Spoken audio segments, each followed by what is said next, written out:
Doctors turned off the machines and declared the Korean Mafia boss dead. But one black waitress refused to believe it. She stepped in and saved his life. The fluorescent lights of Seoul Memorial Hospital flickered as Becky Washington pushed through the emergency room doors, her white waitress uniform still stained with coffee from the morning shift. She shouldn't be here, had no right to be here. But when Mr. Park, the cafe's manager, had grabbed her arm with tears streaming down his face and said, "Boss Kim, accident, he's dying," she'd run the 6 blocks without thinking. Now standing in the sterile hallway, she could hear it, that terrible final sound, the flatine, one continuous tone that meant a heart had stopped beating. A team of doctors in green scrubs stood around a gurney, their shoulders slumped in defeat. And there, on that metal bed, lay Kim Sung-ho, her boss, the man who'd hired her 3 months ago when no one else would. The man whose dark eyes had held hers a beat too long every morning when she brought him his Americano. Extra shot, no sugar. "Time of death," the lead surgeon said in Korean, pulling off his gloves with the finality of a man who'd done this 1,000 times. He was older, maybe 60, with gray streaking his temples and the exhausted look of someone who'd been fighting death all day. Massive internal hemorrhaging, severed femoral artery. He lost too much blood before the ambulance even got there. There was nothing we could do. Becky's medical training, 2.5 years at Howard University before her father's cancer had drained every dollar and forced her to drop out, kicked in automatically. Her eyes scanned the monitors, the IV lines, the trauma kits scattered across the crash cart. She moved closer, pushing past a nurse who tried to stop her. "Miss, you can't be in here," the nurse said in accented English, recognizing Becky's foreignness immediately. But Becky wasn't listening. She was staring at Kim Sung-ho's chest, at the way it was positioned, at the blood pooling beneath the gurney in a pattern that didn't make sense for a femoral artery bleed. "How long has he been flatlined?" she asked in Korean, broken, accented, but functional enough. The lead surgeon turned, irritation flashing across his features. "Who are you?" "How long?" Becky repeated, moving to the side of the gurney. Her hands hovered over Kim Sung-ho's chest, not touching, just feeling the space. Something was wrong, something the doctors had missed. 6 minutes. Now step back before I have security remove you." 6 minutes. Brain damage started at 4. But Becky had seen something in her trauma rotation, a case study about pericardial tamponade, when blood or fluid accumulates in the pericardial sac around the heart, compressing it until it can't beat. It could mimic death, could stop the heart completely while the patient was technically still savable. She looked at Kim Sung-ho's neck. The jugular veins were distended, bulging against his skin. His skin had a grayish-blue tint, but not the waxy pallor of true death. And there, she leaned closer. His chest was asymmetrical, the left side slightly more raised than the right. "He's not dead," Becky said, her voice cutting through the room like a blade. "He has cardiac tamponade. The blood isn't in his leg anymore. It's in his pericardial sac. You need to drain it. Now!" The surgeon stared at her like she'd spoken in tongues. "Young lady, I've been a trauma surgeon for 30 years. This man is dead. His heart stopped 6 minutes ago. Even if you were correct, which you're not, the brain damage would be catastrophic. You're wrong." Becky's hands moved to Kim Sung-ho's wrist, feeling for something, anything. And there, barely perceptible, more memory than pulse, a flutter. So faint it was almost imaginary, but it was there. "I can feel a pulse, thready, almost gone, but it's there. His heart is still trying to beat, but the tamponade is preventing effective contractions. That's why the monitors show flatline. The electrical activity is too weak to register, but it exists." "Security!" the surgeon barked. But Becky was already moving. She grabbed a large bore needle from the crash cart, an 18-gauge spinal needle, longer and thicker than standard IV needles. "If you're not going to do it, I will. Pericardiocentesis, subxiphoid approach. If I'm wrong, he's already dead and I've done no harm. If I'm right, you just declared a living man dead and walked away." The room froze. Every eye was on her, this black woman in a coffee-stained uniform, holding a needle like a weapon, standing over the body of one of Seoul's most powerful men. Because everyone in this hospital knew who Kim Sung-ho was.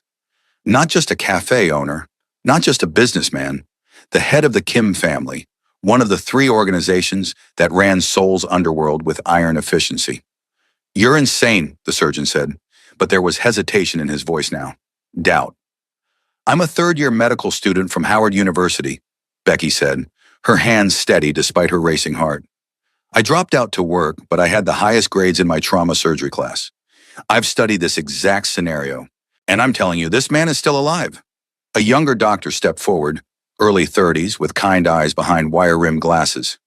Dr. Han, what if she's right? We declared him dead, but we never checked for tamponade.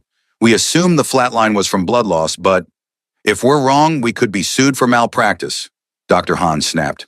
If we're wrong, a man dies who didn't have to, the younger doctor shot back. He looked at Becky. Do you know what you're doing? Yes. Becky's voice was steel. I need him flat. Tilt the head of the bed up 30 degrees. I need ultrasound guidance if you have it, but I can do it blind if necessary. And I need everyone to shut up and let me work.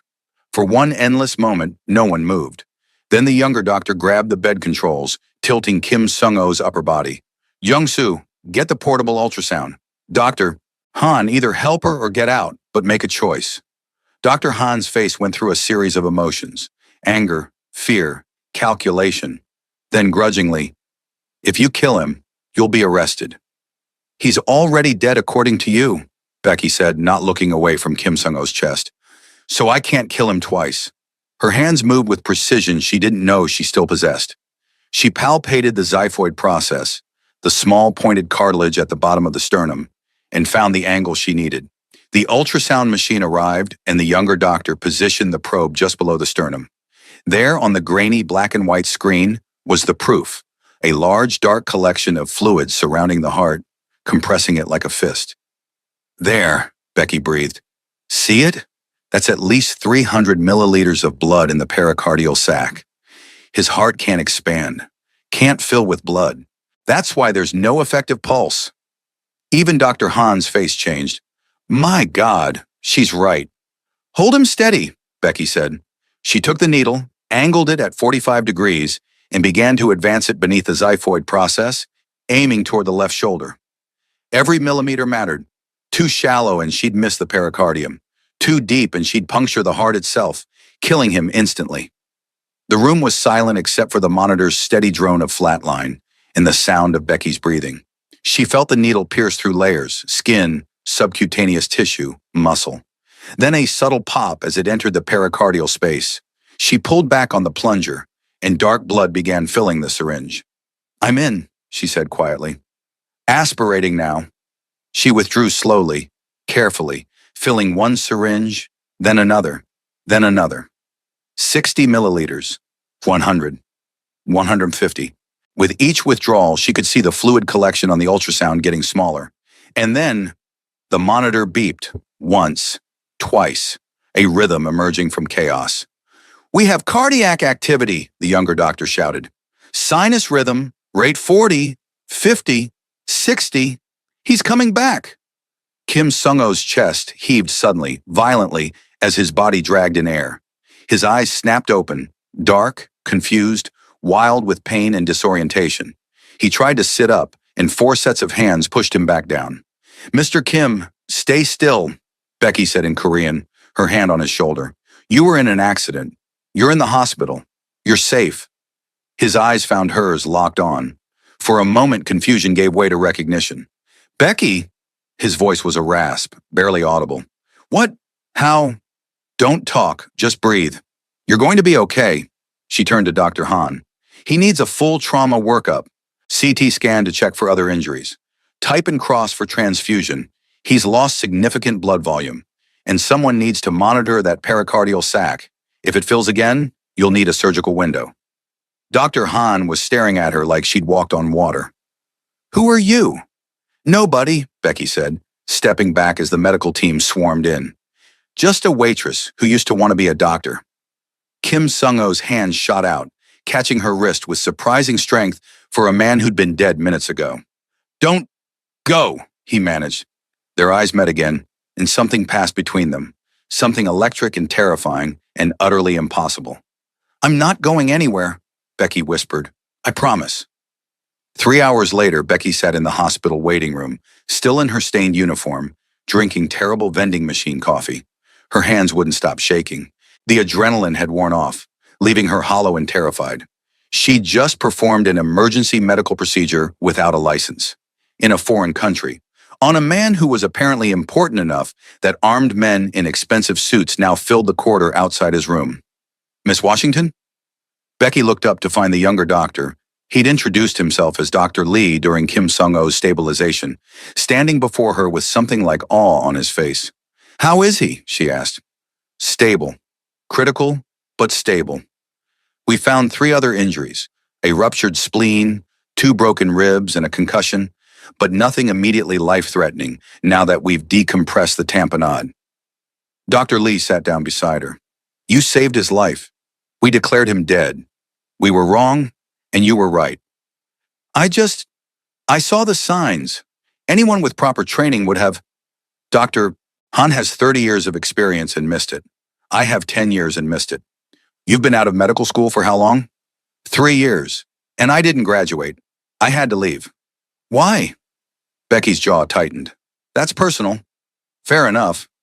Dr. Lee studied her for a long moment. "Mr. Kim is asking for you. Demanding, actually. He won't settle down until he sees you." "I don't think that's appropriate. I'm not family. I'm not even supposed to be here. You're the woman who brought him back from the dead. I think appropriate went out the window about 3 hours ago." Dr. Lee stood, gesturing for her to follow. "Come on, before he pulls out his IV trying to find you himself." Kim Sung-oh's private room was less hospital and more luxury hotel suite. Floor-to-ceiling windows overlooked Seoul's glittering skyline. The standard hospital bed had been replaced with something that looked like it cost more than a car, and stationed outside the door were 2 men in black suits with the kind of posture that screamed military training. Inside, propped up against a mountain of pillows, was Kim Sung-oh. His face was pale, bruised, but his eyes were sharp and alert as they tracked Becky's entrance. Various monitors beeped around him, IV lines snaked into his arms, and a chest tube drained fluid from his lungs. But he was undeniably alive. "You came," he said in Korean, his voice stronger than it had been in the ER. "You asked," Becky replied, hovering near the door like she might bolt at any second. "Come closer. I don't bite." A ghost of a smile crossed his features. "Usually." Becky moved to the chair beside his bed, hyper-aware of his eyes following her every movement. Up close, she could see details she'd never noticed at the cafe. A thin scar above his left eyebrow, the way his hair fell across his forehead, the surprising length of his eyelashes. Kim Sung-oh was handsome in a way that was almost aggressive, all sharp angles and dangerous eyes. "The doctors tell me you saved my life," he said. "They tell me I was dead, that my heart had stopped, that they'd given up." His eyes never left hers. "And you refused to accept that. I saw signs they missed. It wasn't heroic. It was observation. You stuck a needle into my chest without permission, without authority, risking everything to save a man you barely know. That sounds heroic to me." He shifted slightly, wincing at the pain. "Why did you do it?" The question hung between them, heavy with implications Becky wasn't ready to examine. Why had she run 6 blocks? Why had she pushed past doctors with decades more experience? Why had she risked everything for Kim Sung-oh? "Because you gave me a job when no one else would," she said finally. 3 months ago, I walked into your cafe with a resume that had Howard University Medical School on it, but no degree. You asked me one question: can you make a decent Americano? When I said yes, you hired me on the spot. No questions about why I left school, no judgment about what I'd failed to become. You just gave me a chance." Kim Sung-oh was quiet for a long moment. "Is that the only reason?" Becky's heart pounded. "I don't know what you mean. Every morning you bring me coffee at exactly 7:30. You know how I take it without me saying. You notice when I'm having a bad day and you leave a pastry on the saucer without charging me. You stay late to help Mr. Park close up even though you're not paid for it. And sometimes," he paused, something vulnerable flickering across his face. "Sometimes I catch you watching me when you think I'm not looking." Heat flooded Becky's cheeks. "Mr. Kim Sung-oh. My name is Sung-oh." "That's inappropriate. You're my boss. You've had your hands inside my chest cavity. I think we're past formalities." Despite everything, Becky laughed. The sound burst out of her. half hysterical, entirely inappropriate.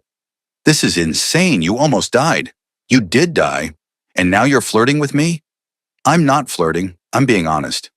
Sung-O's hand moved across the bed, palm up, an invitation. I've been watching you too, Becky. Every day for 3 months. The way you move through the cafe like you're dancing.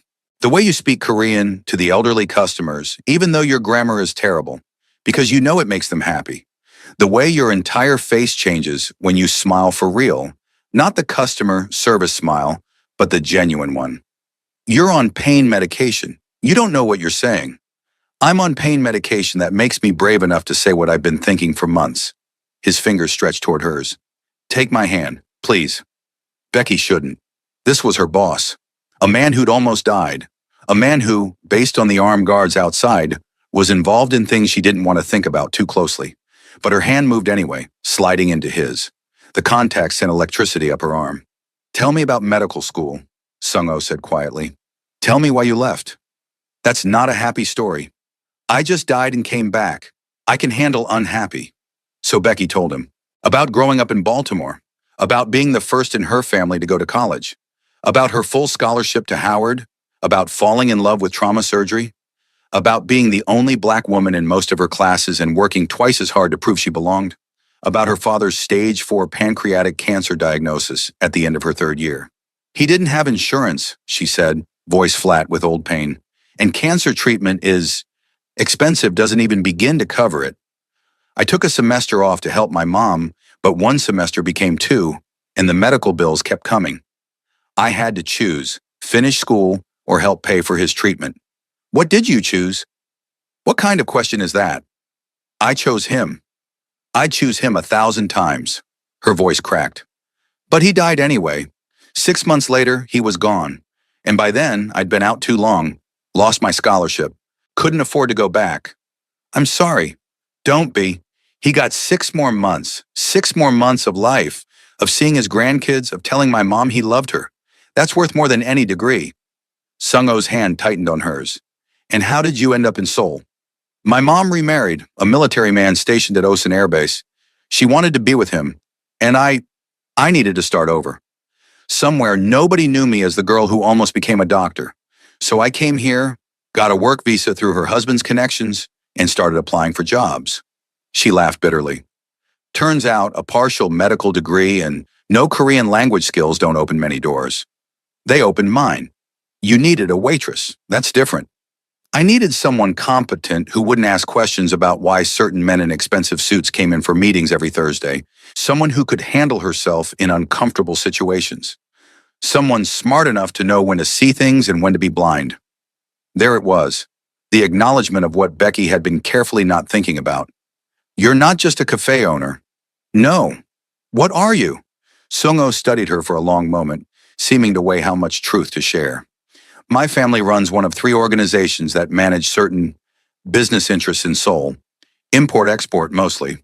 Some of it legal, some of it in gray areas, some of it decidedly not legal. You're in a gang. That's a crude way to put it, but essentially, yes. Becky should have pulled her hand away, should have walked out. Instead, she asked, the accident? Was it really an accident? Something dangerous flickered across Sung-O's face. No. Rival organization. They've been pushing into our territory for months. Today they decided to send a message by running my car off the road. They tried to kill you. They succeeded briefly until you brought me back. Why are you telling me this? If you're smart enough to be in that world, you're smart enough to know that honesty is dangerous. Because you saved my life. Because I owe you the truth. And because... He paused, something vulnerable breaking through his controlled exterior. Because when I opened my eyes in that ER and saw you, heard your voice telling me I was safe, I realized something. I've been half alive for years, going through motions, managing business. But you make me feel actually alive. We don't know each other, don't we? 3 months of conversations every morning. You know I take my coffee with an extra shot because I have nightmares and don't sleep. I know you rub your left wrist when you're stressed because you broke it as a kid. You know I hate mornings, but love sunrise because my grandmother used to say, that's when the world forgives itself. I know you wanted to specialize in trauma surgery because you like fixing things that are broken. Knowing facts isn't knowing a person. Then let me know you. Let me take you to dinner when I'm out of this place. Let me learn everything else. Your favorite color, what makes you laugh, what you dream about at 3 in the morning. You're my boss. You're fired. Becky blinked. What? Effective immediately, you no longer work for me. That removes the power imbalance. Now will you have dinner with me? You can't just fire me to date me. I literally just did. And technically, it's not dating. It's thanking the woman who saved my life. Very different. Despite everything, the absurdity, the danger, the sheer insanity of the situation, Becky felt herself smiling. Really smiling, the kind Sung-ho had mentioned. You're ridiculous. I'm serious. One dinner. If you hate it, I'll rehire you, and we'll never speak of this again. But if you don't, he left the sentence hanging, full of promise and possibility. I need to think about it. Fair. His thumb traced circles on her palm. But while you're thinking, consider this. Life is short. I literally died today. Tomorrow isn't promised. So when something feels right, when someone makes you feel alive, maybe the smart thing is to stop overthinking and just take the chance. Before Becky could respond, the door burst open. A man strode in, late 40s, expensive suit, face carved from granite, and eyes that could freeze hell. He barked something in rapid Korean that Becky only partially caught, something about idiot and security breach, and nearly dying. Sung-ho's entire demeanor changed. The vulnerability vanished, replaced by cold authority. He responded in Korean too fast for Becky to follow, his voice sharp with command. The older man's eyes cut to Becky, and she felt the weight of his assessment. Then he said in accented English, "You are the woman who saved him. I'm Becky Washington. I worked at Mr. Kim's cafe." "Kim Ji-hoon," he said, not offering his hand. Sung-ho's uncle, and second in command of the Kim family operations. He turned back to Sung-ho, switching to Korean. "You're letting a stranger see you like this? In your condition, she could be working for the Choi family. Could be the one who arranged the accident." "She saved my life, Samshan," Sung-ho replied in English, clearly for Becky's benefit. "If she wanted me dead, she had the perfect opportunity. Or she's playing a longer game. Earn your trust, get close, then strike when you're vulnerable." "Becky isn't playing any game. She's—" "I can hear you," Becky interrupted, standing. "And I'm standing right here. If you want to accuse me of something, do it to my face." Ji-hoon's eyebrows rose slightly. "You have courage. Stupid courage, but courage nonetheless. I have no idea who the Choi family is. I don't know anything about your business except that it involves men in suits having quiet conversations over coffee. And I don't care. I saw someone dying, and I helped. That's it." "That's never it," Ji-hoon said flatly. "You're involved now, whether you want to be or not." "Samchan," Sung-ho started, but his uncle cut him off. "The Choi family knows you survived.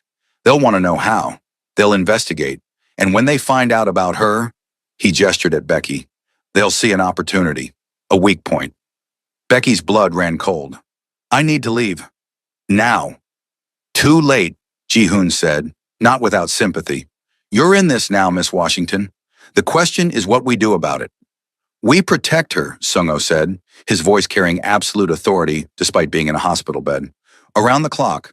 Best team. She doesn't go anywhere without security." "I don't need protection. I barely know you. I'm not— This isn't—" Becky's voice rose with each word, panic setting in. "I saved your life and now what? I'm a target? I have armed guards following me. This is insane." "I'm sorry." Sung-ho's expression was pained. "I'm so sorry. But my uncle is right.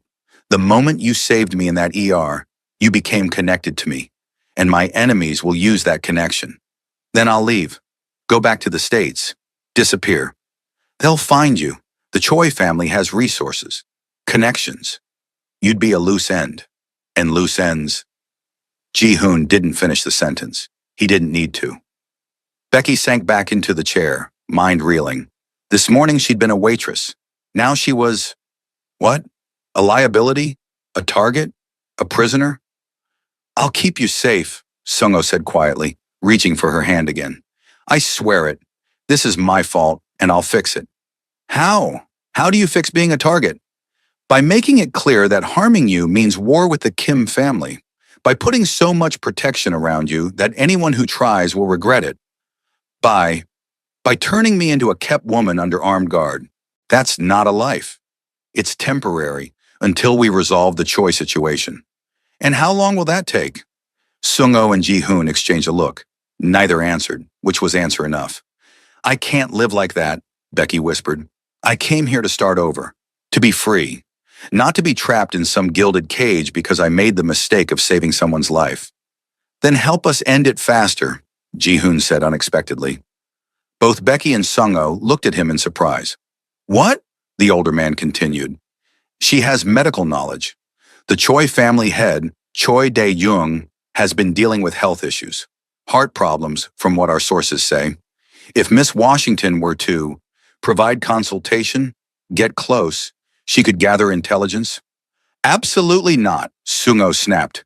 You want to put her directly in danger? I want to give her agency. She's smart, capable, and has skills we don't.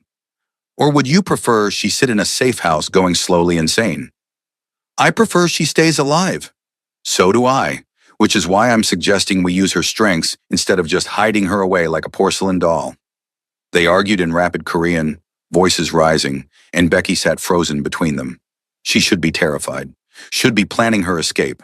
Instead, she was thinking about what Ji-hoon had said, about agency, about using her skills. Stop, she said quietly. When they continued arguing, she raised her voice. Stop! Both men fell silent, turning to look at her. I'll do it, Becky said. Whatever intelligence gathering you need, I'll help.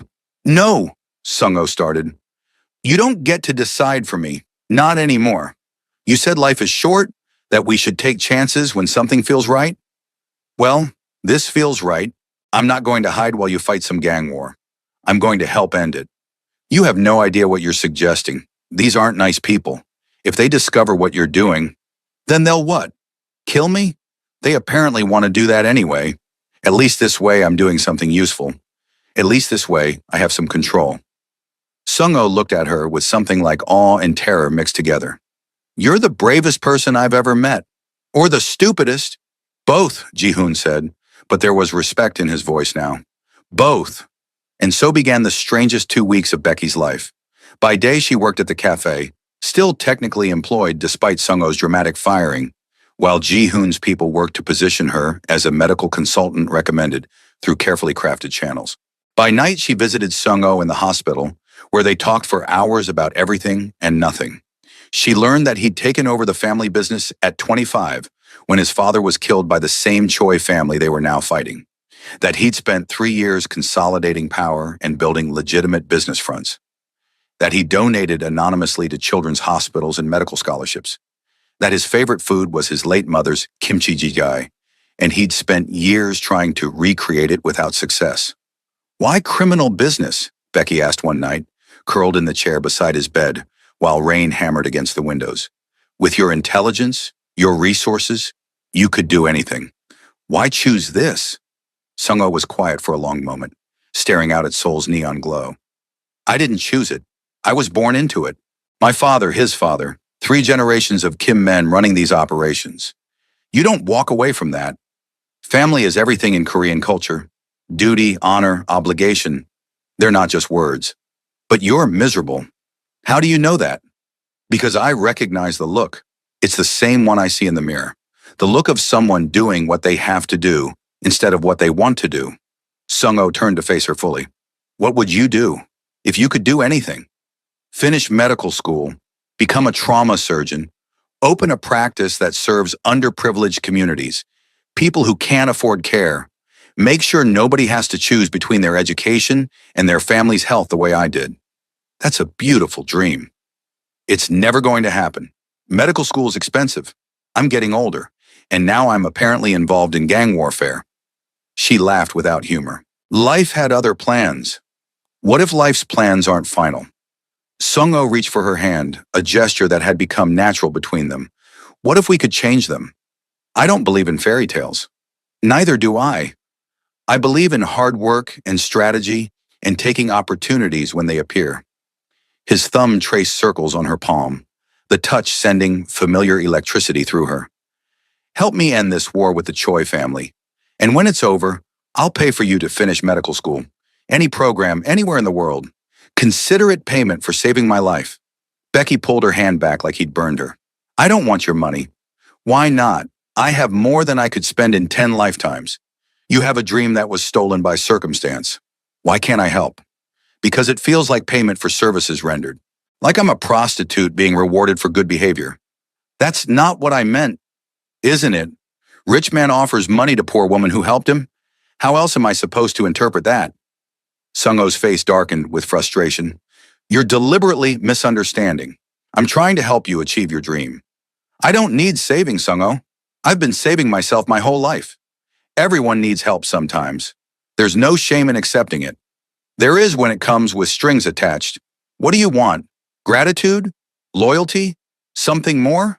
I want... He stopped, jaw clenched, clearly wrestling with words. I want to see you happy. I want to give you back what was taken. I want... Another pause. I want you. And not because I paid for your education or saved you from danger. I want you to want me because you choose to, not because you owe me. The confession hung between them, raw and honest. Becky felt her carefully constructed walls cracking. This is a terrible idea. You're my boss. You're a criminal. We barely know each other. We've established I'm not your boss anymore. Yes, I'm a criminal, but I'm trying to transition to legitimate business. And we know each other better than most couples who've dated for months. I know you snore lightly when you're really tired. You know I have nightmares about my father's death. I know you're allergic to shellfish. You know I can't sing to save my life. When did you learn I'm allergic to shellfish? You ordered lunch 3 weeks ago and specifically asked if the gimbap had imitation crab. Real crab or no crab, you said. That's an allergy, not a preference. Becky stared at him. You remembered that? I remember everything about you. What you wear, how you move, the way your face changes when you're thinking about something sad. I've been memorizing you for months, Becky. So don't tell me we don't know each other. She should leave, should maintain professional distance. Instead, she found herself moving closer until she was perched on the edge of his bed. This is complicated. The best things always are. If we do this, I need honesty. Complete honesty. No secrets about your business, about the danger, about what we're walking into. Done. And when this is over, when the Choi situation is resolved, we figure out if this is real or just adrenaline and gratitude. It's real, Sung-Oh said with absolute certainty. But yes, we'll prove it to you. Becky leaned forward, close enough that she could feel his breath on her face. One more condition. Anything. If I finish medical school, and that's a massive if, I do it on my own terms. Maybe you can help with connections or recommendations, but I pay my own way. I need to know I earned it. Your pride is going to be the death of me. Probably. Are we agreed? Agreed. Sung-Oh's hand came up to cup her face, thumb brushing her cheek with devastating gentleness. Can I kiss you now? I've been wanting to since the moment I woke up and saw you in that ER. You were technically dead. That's a terrible time to be thinking about kissing. I was technically coming back to life. Perfect time. Becky closed the distance between them, pressing her lips to his. The kiss was soft, careful, mindful of his injuries, but it sparked something fierce and consuming in her chest. When they broke apart, both breathing hard, Sung-Oh was smiling. Worth dying for, he murmured. Don't joke about that. I'm not joking. You brought me back to life in every way that matters. The Choi family took the bait 3 days later. A phone call to the cafe asking if Becky Washington was available for a private medical consultation. They'd heard through reliable sources about her impressive emergency intervention at Seoul Memorial. Would she be interested in consulting for an elderly gentleman with cardiac concerns? It's him, Ji-hoon confirmed in Sung-Oh's penthouse. He'd been released from the hospital but still needed rest. Choi Dae-jung himself. He's heard about you and wants to meet. This is my fault, Sung-Oh said, pacing despite his injuries. I shouldn't have told the hospital staff what you did. Shouldn't have let the story spread. Actually, I spread it, Ji-hoon said calmly, through very careful channels. The Choi family needed to hear about Becky's skills without suspecting we wanted them to hear. You used me as bait, Becky said flatly. I gave you an opportunity to help. There's a difference. Not from where I'm standing? Sam-chan, you should have asked her first. Sung-Oh started, but Becky held up a hand. It's fine. I agreed to help, And this is how I help. When do they want to meet? Tomorrow. His private residence in Gangnam. They'll send a car. No, Sung-ho said immediately. Too dangerous. We don't know their intentions. Their intentions are to have me examine an old man with heart problems. It's a medical consultation, not an assassination attempt. You can't know that. And we can't gather intelligence if I don't go. This is what we planned, what I agreed to. Sung-ho moved to her, taking both her hands. I can't lose you, not now, not when I just found you.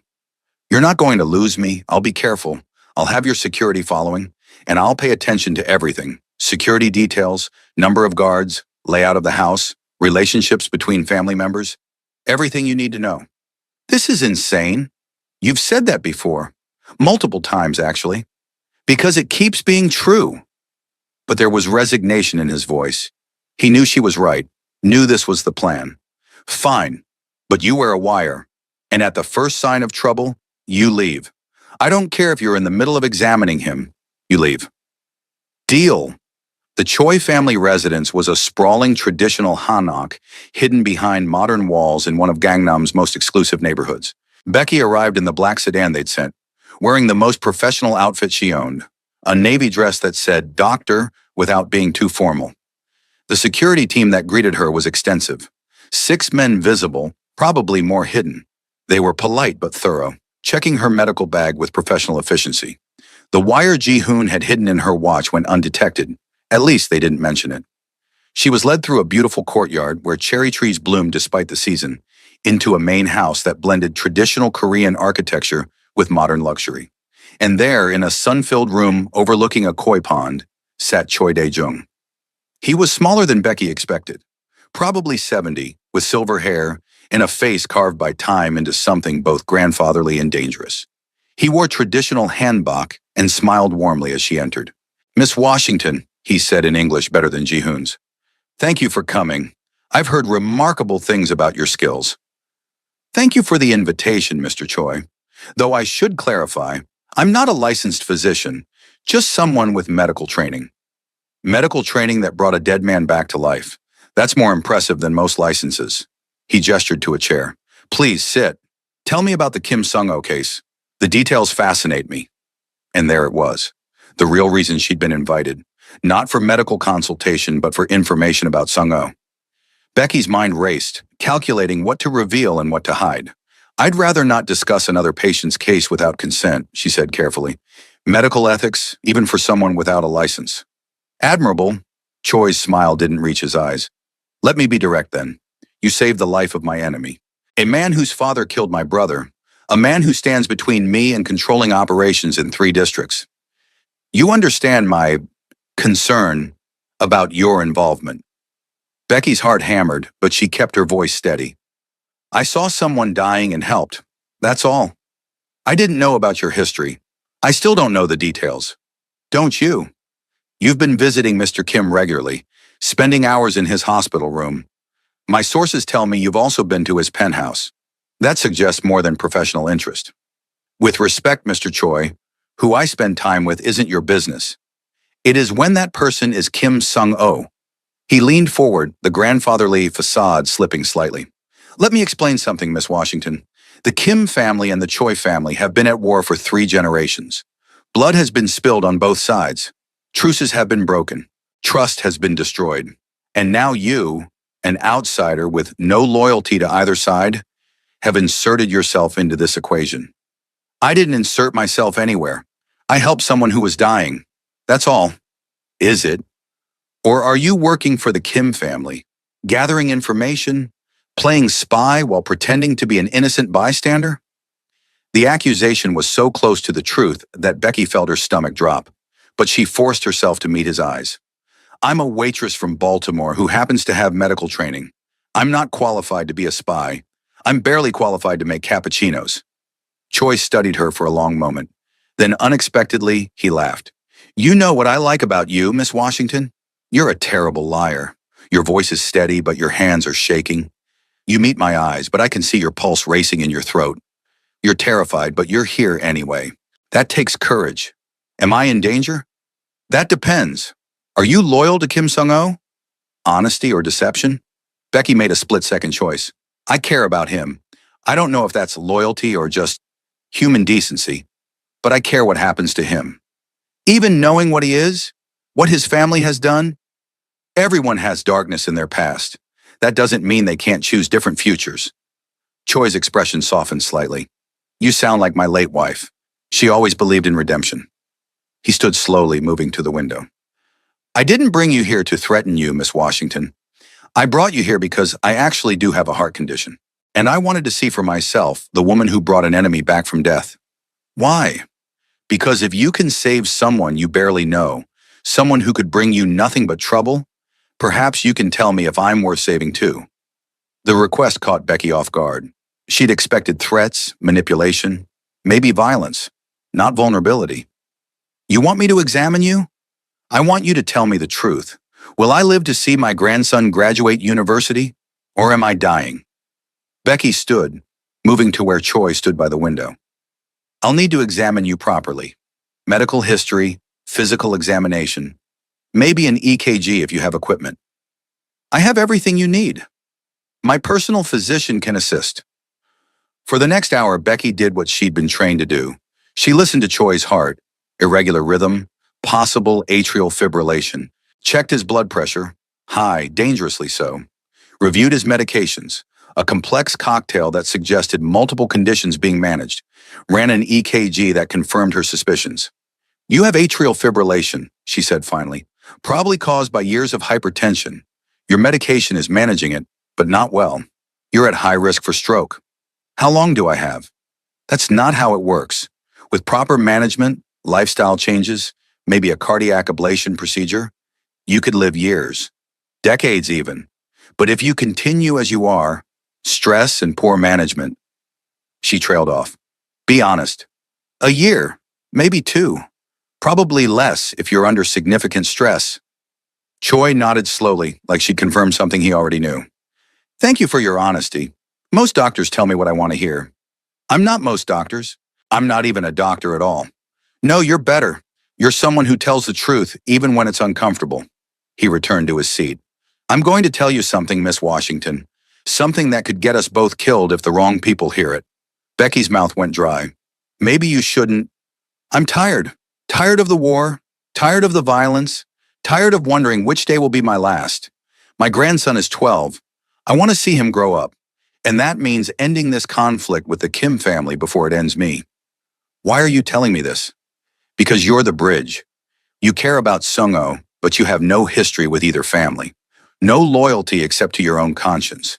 You could carry a message that would be killed if it came from anyone else. What message? That I'm willing to talk. Really talk. Not the performative nonsense we've done before. That I want peace before I die. That I'm willing to make concessions, redraw territory lines, find compromise. He leaned forward. But I need to know Sung-oh wants the same thing, and I need someone he trusts to verify my sincerity. You want me to be a mediator. I want you to be honest. Tell him what you saw here. Tell him I'm dying. Tell him I don't want my grandson to inherit this war, and ask him if he's willing to talk. Becky's mind reeled. This was more than intelligence gathering. This was an actual opportunity for peace. If I do this, I need assurances. No retaliation against me. No using me as leverage. You have my word, which I know means nothing coming from a criminal, but it's all I can offer. Why should I believe you? Because I have nothing to gain by lying and everything to gain from peace. Because my wife died in this war, caught in crossfire meant for me, and I won't let my grandson suffer the same fate. Because you're right, everyone has darkness, but we can choose different futures. He extended his hand. Help me choose a different future, Miss Washington. Becky looked at his outstretched hand. This could be a trap, could be manipulation, could get them all killed, or it could be exactly what it seemed. An old man tired of war, reaching for peace. She took his hand. He wants what? Sung-oh's voice was dangerously quiet. They were in his penthouse, Ji-hoon present, along with two of Sung-oh's most trusted advisors. Becky stood in the center of the room, feeling like she was on trial. Peace, she repeated. He's dying. Atrial fibrillation, uncontrolled hypertension, probably a year left at most. He wants to end the war before he dies. It's a trap, Ji-hoon said immediately. Classic strategy. Feign weakness, draw us into negotiations, then strike when our guard is down. I don't think so. I examined him, saw his medical records. He's really sick. And Becky hesitated. He talked about his grandson, his late wife. He sounded like a man who regrets the life he's lived. Regret doesn't erase 3 generations of violence, one of the advisors said. His family killed Sung-O's father, your father, boss. How can we negotiate with that? Sung-O was silent, staring out at Seoul's skyline. Finally, what do you think, Becky? You saw him? Talked to him? Do you believe he's sincere? I think he's a complicated man who's done terrible things, but wants something better for his grandson. I think he's calculating and dangerous, but also tired and scared. I think... She moved to stand beside Sung-O. I think he's like you, someone who inherited a war they didn't start and is looking for a way out. That's a dangerous comparison, Ji-hoon warned. But is it wrong? Becky looked at Sung-O. You've told me you want to go legitimate, build a different future. This could be your chance. Or it could be a bullet in my head the moment I sit down at the negotiating table. Then don't sit at a table. Meet in neutral territory, public place, bring security, set conditions. But at least talk to him. Sung-O turned to face her fully. You realize if this goes wrong, if it is a trap, people will die. Maybe me, maybe you, maybe everyone in this room. I know, but if we don't try, the war continues. More people die anyway. At least this way there's a chance for something different. She's right, Ji-hoon said unexpectedly. Everyone turned to stare at him. What? I can admit when someone makes sense. We've been at war for 30 years. It's cost us blood, money, and stability. If there's even a 10% chance this is genuine, we'd be fools not to explore it. Sam-chan, you're the one who said it's a trap. It probably is. But wars end one of 2 ways, total victory or negotiation. We haven't achieved total victory in 3 decades. Maybe it's time to try the other option. Sung-O was quiet for a long moment. Then, set up a meeting, neutral location, full security on both sides, and Becky comes with us. What? No, I'm not. You're the bridge, remember? He trusts you, or at least, he trusts you more than he trusts me. Your presence signals good faith. Or it makes me a target, which is why you'll have 6 guards in body armor under your clothes. But I need you there, Becky. I need someone who can read him the way you did. Someone who can tell me if he's lying. Becky wanted to refuse, wanted to say this was beyond her job description, beyond what she'd signed up for. But looking at Sung-O's face, hope and fear warring in his expression, she found herself nodding. Okay, I'll go. But Sung-O, promise me something. Anything. If this works, if you make peace, you start transitioning out. Really out. No more criminal operations. No more danger. You build the life you told me you wanted. And if I do that, what do I get in return? Becky stepped closer until they were inches apart. Me, all of me.